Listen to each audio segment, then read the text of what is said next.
have two of these DSGs, and I've got more than 240,000 miles on each one, and I've had no issues with them. And I'm going to tell you guys a little bit about why that is and how to prevent having issues with your DSG.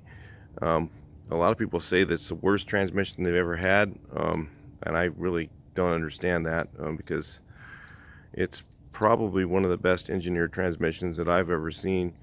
And but it does require maintenance, and it also does require care when you're driving the car. So you can't do the same things you do with your regular automatic. One of the things that you should never do with your GSG is use 2 feet, put one foot on the gas and one on the brake. If you want to burn up the clutches, that's a way to do it very quickly. So you can't drive like that. It's not a clutch, it's a brake pedal, and you have a gas pedal.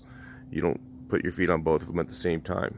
So the other thing that you can do to prevent the transmission from premature failure is to always, when you stop, press firmly on the brake pedal and do not let the car creep forward.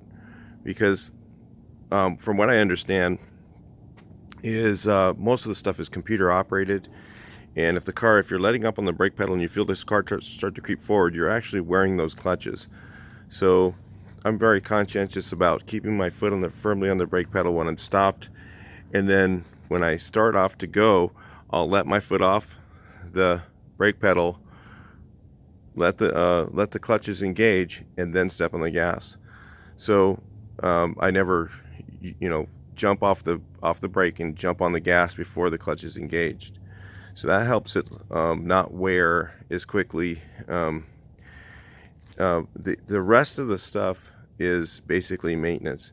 Now, I know that VW really jacked up this thing as far as maintenance goes, because they made the transmission very hard to service. But they do have a recommended service interval of every 40,000 miles changing the fluid.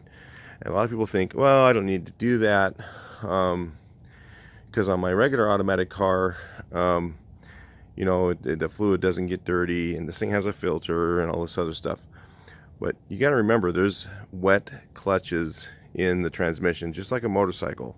It's very similar to a motorcycle automatic, and a motorcycle clutch system, where they have all the clutches stacked up and they press together, and that creates the clutch. And they're submerged in fluid, which helps them last longer.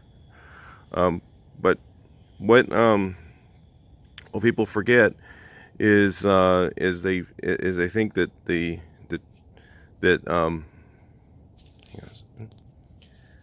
they think that they're just driving a regular stick shift or a regular automatic transmission, and in a regular automatic transmission you have the torque converter, which basically is a fluid driven clutch system. It doesn't even have any clutches in it. It doesn't have any friction. It just has basically 2 fans inside of it and fluid running through those fans, and those fans create torque.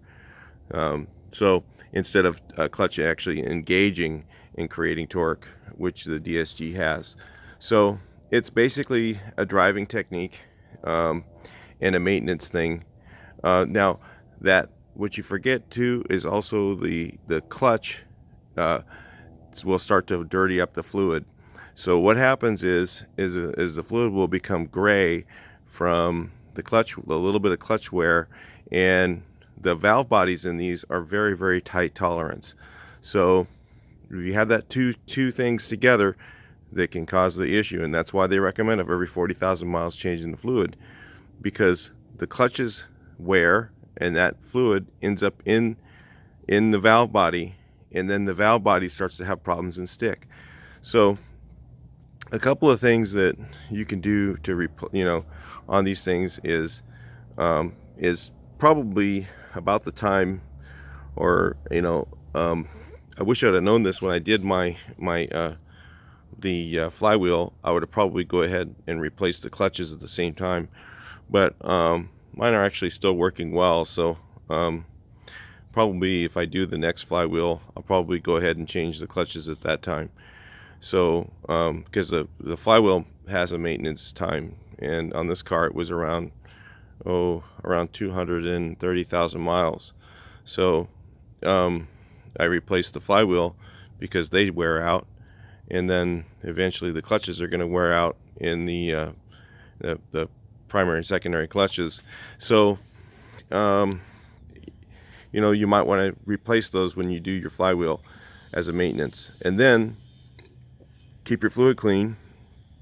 As long as you don't get too much gray in your fluid and it starts to muck up that valve body, because once you've gone too late on your oil changes, then you have to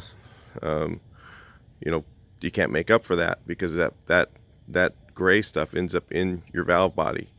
So if you maintain it properly and you drive it the way I'm telling you, more than likely you're going to have a real long service life out of your DSG, and you probably won't have to replace it. And the other thing, in traffic, if you're driving, I always try and keep rolling when I'm moving in traffic, just very slowly, and I try not to just stop and let that clutch kind of slip when it's like, you got to think about it like a stick shift a little bit. So like if you're in traffic and you're just creeping, you don't want to just kind of creep forward a little bit and stop, and creep forward and stop, creep forward and stop. You kind of want to let the clutch engage all the way and then roll for a bit and then stop, all the way stop, and then let the clutch engage and roll and then stop, so that you're not letting that clutch slip like that, because that causes wear and it won't last as long.